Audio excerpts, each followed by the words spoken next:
There is a good old rule which bids us never prophesy unless we know. But, all the same, when one cannot prophesy, one may guess, especially if one is sure of being out of the way when the reckoning comes. Therefore, it is without anxiety that I suggest a picture of this world 100 years hence, and venture as my first guess that the world at that time would be remarkable to one of our ghosts, not so much because it was so different, as because it was so similar. In the main, the changes which we may expect must be brought about by science. It is easier to bring about a revolutionary scientific discovery such as that of the X-ray than to alter in the least degree the quality of emotion that arises between a man and a maid. There will probably be many new rays in 2022, but the people whom they illumine will be much the same, from which the reader may conclude that I do not expect anything startling in the way of scientific discovery. That is not the case. I am convinced that in 2022 the advancement of science will be amazing, but it will be nothing like so amazing as is the present day in relation to 100 years ago. A sight of the world today would surprise President Jefferson much more, I suspect, than the world of 2022 would surprise the little girl who sells candles at Grand Central Station. For Jefferson knew nothing of railroads, telegraphs, telephones, automobiles, aeroplanes, gramophones, movies, radium, etc. He didn't even know about hot and cold bathrooms. The little girl at Grand Central is a blasé child. To her, these things are commonplace. The year 2022 would have to produce something very startling to interest her ghost. The sad thing about discovery is that it works towards its own extinction, and that the more we discover, the less there is left. What was your family doing 100 years ago? I've always been fascinated by exploring history through the people that lived it, and that's why I've been enjoying today's sponsor, My Heritage, so much. A large amount of my family came from Ireland, and so there are some fascinating stories going back over the tumultuous 20th century. And indeed, as soon as I typed in my father and mother's name and birth dates into their amazing smart match system, it connected my family tree with someone in Australia, which revealed waves of relatives I never even knew about. So, within 5 minutes of logging in, my family tree already had 72 people, and that was just on my mother's side. Here, for example, is a photo of one of my great-great-uncles in the army, and here is an image of my great-great-grandfather. Incredible stuff. And this is because My Heritage is the #1 family history service in Europe. It gives you the opportunity to travel back in time along your bloodline, with more than 16 billion records available. As a bonus, you can colorize old photos and even animate them, bringing your family history back to life. Sign up for a 14-day free trial and enjoy all the amazing features My Heritage has to offer. And if you decide to continue your subscription, you'll get a 50% discount. Thanks to My Heritage for supporting history content on YouTube. The people of the year 2022 will probably never see a wire outlined against the sky. It is practically certain that wireless telegraphy and wireless telephones will have crushed the cable system long before the century is done. Possibly, too, power may travel through the air when means are found to prevent enormous voltages being suddenly discharged in the wrong place. Coal will not be exhausted, but our reserves will be seriously depleted, and so will those of oil. One of the world dangers a century hence will be a shortage of fuel, but it is likely by that time that we will use power from tides, from the sun, probably from radium and other forms of radial energy, while it may also be that atomic energy is harnessed. If it is true that matter is kept together by forces such as electrons, it is possible that we shall know how to disperse matter so as to release the electron as a force. This force would last as long as matter, therefore as long as the Earth itself. The movies will be more attractive, as long before 2022 they will have been replaced by the kinophone, which now exists only in the laboratory. That is, the figures on the screen will not only move, but they will have their natural colours and speak with ordinary voices.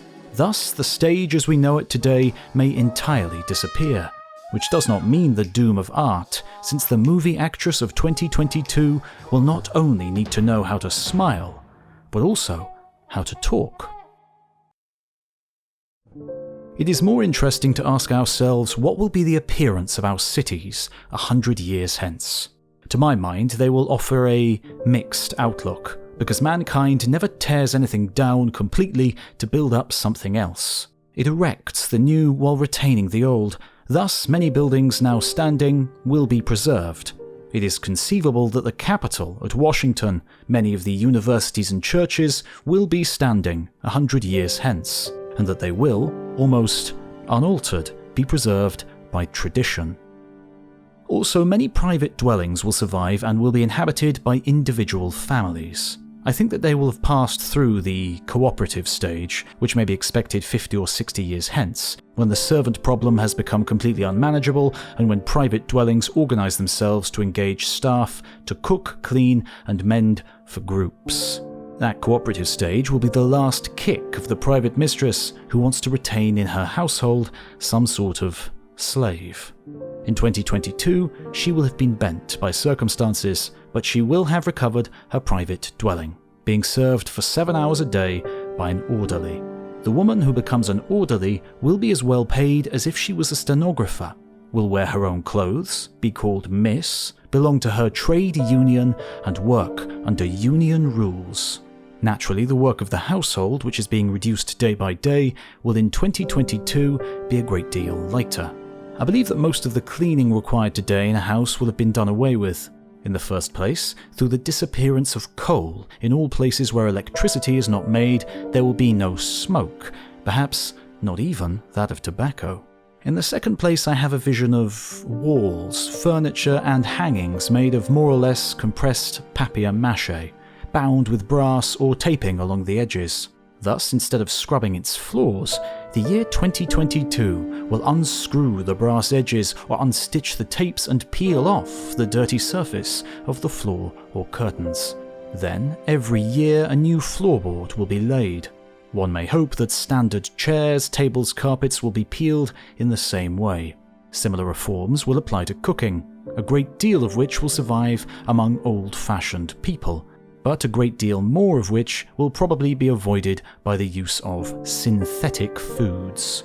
It is conceivable, though not certain, that in 2022 a complete meal may be taken in the shape of 4 pills. This is not entirely visionary. I'm convinced that corned beef hash and pumpkin pie will still exist, but the pill lunch will be by their side. But at that time few private dwellings will be built. In their stead will rise the community dwellings, where the majority of mankind will be living. They will probably be located in garden spaces and rise to 40 or 50 floors, housing easily 4,000 or 5,000 families. This is not exaggerated, since in one New York hotel today, 3,000 people sleep every night. It would mean also that each block would have a local authority of its own. I imagine these dwellings as affording 1 room to each adult of the family and 1 room for common use.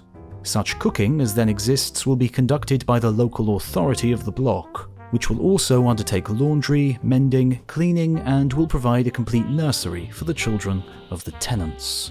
Perhaps at that time we shall have attained a dream which I often nurse, namely the city roofed with glass. That city would be a complete unit, with accommodation for houses, offices, factories, and open spaces, all this carefully allocated. The route would completely do away with weather and would maintain an even temperature to be fixed by the taste of the period. Artificial ventilation would suppress wind. As for the open spaces, if the temperature were warm, they would exhibit a continual show of flowers, which would be emancipated from winter and summer. In other words, winter would not come, however long the descendants of Mr. Hutchinson might wait. The family would still exist, even though it is not doing very well today. It is inconceivable that some sort of feeling between parents and children should not persist, though I am of course unable to tell what that feeling will be. I imagine that the link will be thinner than it is today, because the child is likely to be taken over by the state, not only schooled but fed and clad, and at the end of its training placed in a post suitable to its abilities. This may be affected by birth control, which in 2022 will be legal all over the world. There will be stages. The first results of birth control will be to reduce the birth rate. Then the state will step in, as it does in France, and make it worth people's while to have more children.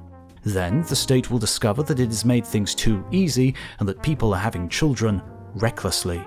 Finally, some sort of balance will establish itself between the state demand for children and the national supply. Largely, the condition of the family will be governed by the position of woman, because woman is the family, while man is merely its supporter. It is practically certain that in 2022 nearly all women will have discarded the idea that they are primarily makers of men. Most fit women will then be following an individual career.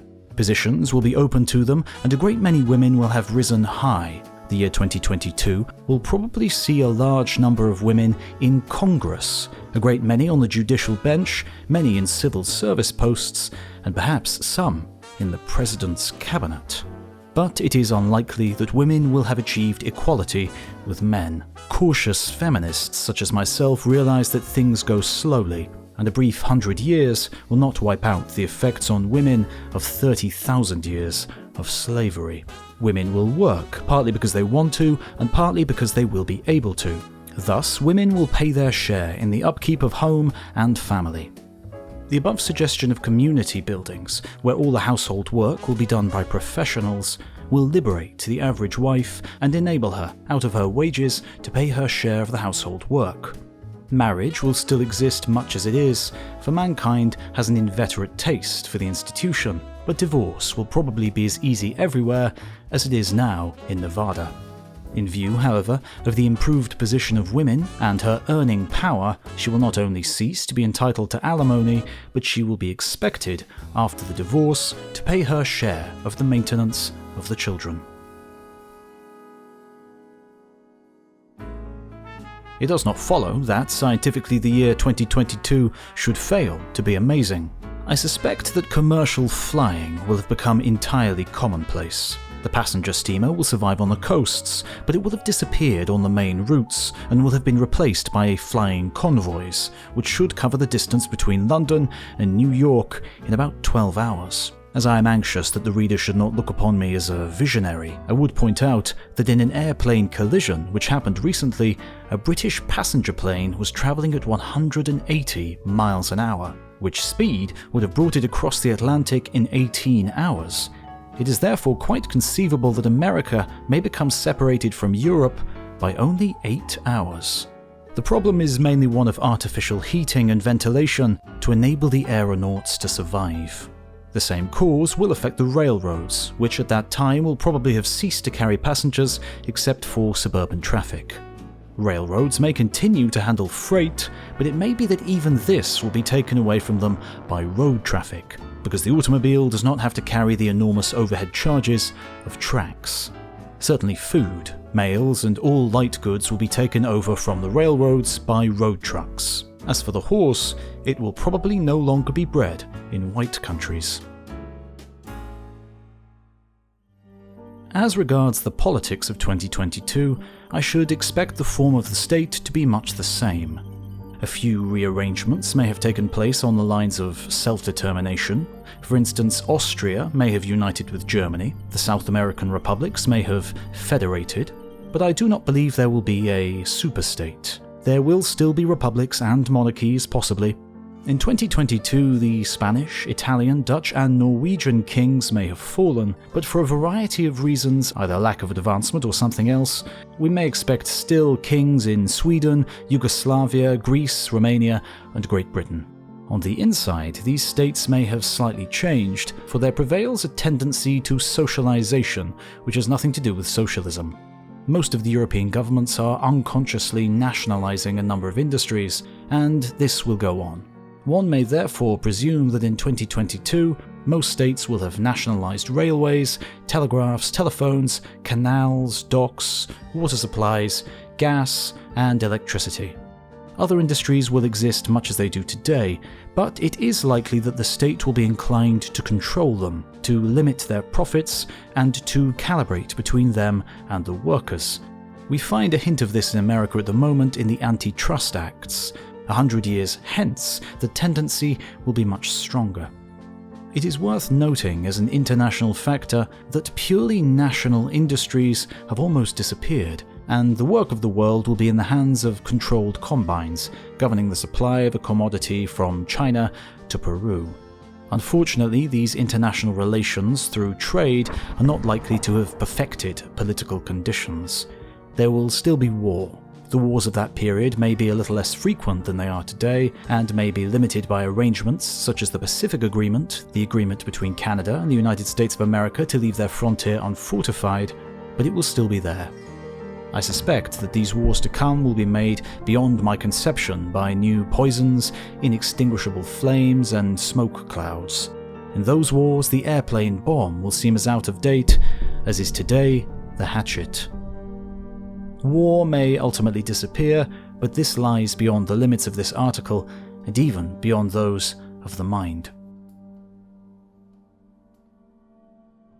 In regards of the United States in particular, it is likely that the country will have come to a complete settlement, with a population of around 240 million. The idea of North and South, East and West will have more or less disappeared.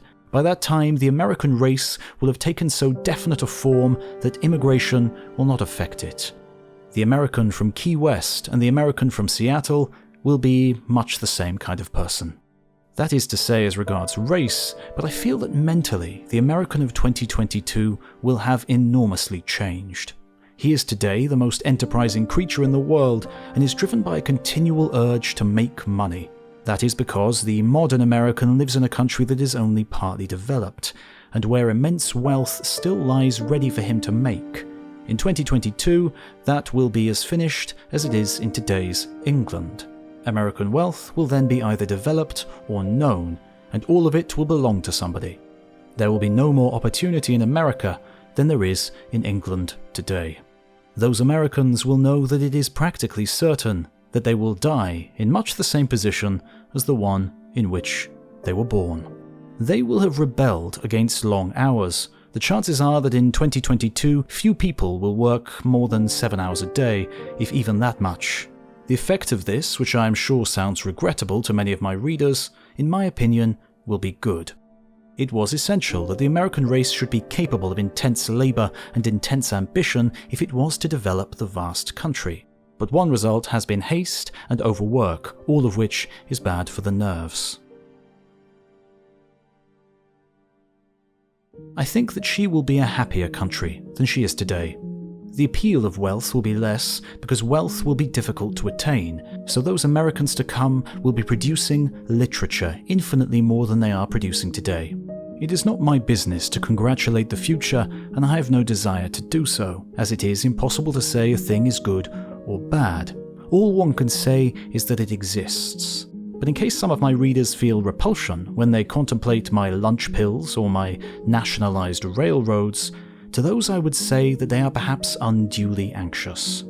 The world takes care of itself. It has been doing so for hundreds of centuries, and it is still spinning. The world will take care of itself in 2022. That is its chief occupation. And more than that, I feel convinced that though the world may lose graces, it will develop other graces, that on the whole, and as time goes on, mankind grows more intelligent, more amiable, and more honest. The future will be difficult. What does that matter? So was the past difficult. Difficulties did not prevent its turning into a tolerable present.